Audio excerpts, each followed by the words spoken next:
Dating today is making people invisible. People meet online or through an app, they exchange messages through an app, they then graduate to exchanging phone numbers, they begin texting, and most people never graduate from that point. And if you think about it, all of these exchanges are all happening on the screen through texts. This is making people invisible because it's really hard to compete with everybody else when everyone's doing the same thing. How do you stand out in a world like that? I think there is a resource that is so underutilized, it is ridiculous, that would enable you to stand out, to truly make a connection, and to make yourself much harder to ignore. The voice note. Imagine that someone sends you a message that says, "How are you?" And you write back, "I'm good, I just left the movies with my friends, what are you up to?"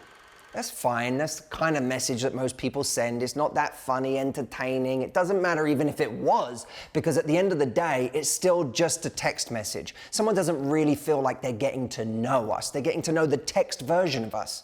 But if someone sent us a message that said, "How are you?" and instead of sending a text message, you literally picked up the phone, hit the voice note button and said, "Hey, it's good to hear from you.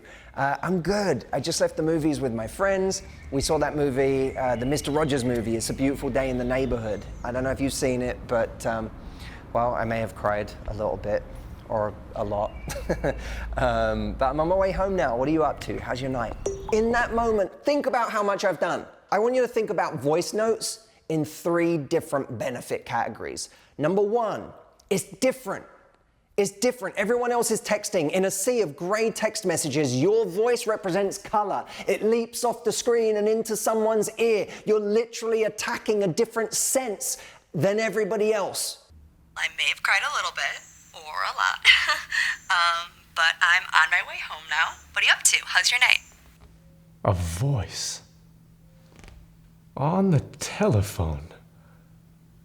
Secondly, you can say a lot more. Think about how much more nuance, how much more context, how much more of myself I was able to show in that 20 seconds, which is probably shorter than it takes most people to write a text message. And number 3, we get across our humanity, our real micro personality moments. Those moments where we have a little nervous laugh, where we have a slightly awkward silence or an or an ah, where we're trying to figure out what to say next, or a moment where we say, "That movie made me cry a little bit," or a lot. We're showing ourselves, our humanity. And I don't care how great your writing is, in a short text message, that is impossible to get across. I'm not saying that you should leave a voice message in response to everything someone sends you. That would be annoying, and it would miss the point.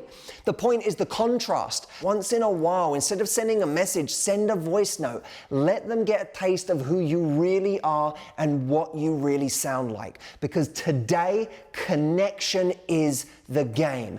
Everybody has options. Everybody can get online and speak to another 10 people. But when you can actually connect with someone, you're using the greatest asset you have, and that is you. People on a screen are replaceable, but the one thing someone cannot replace is you. But the asset that is you will never come across if you're not willing to make yourself visible or audible in 3 dimensions instead of what everyone else is doing, which is texting in 2 dimensions.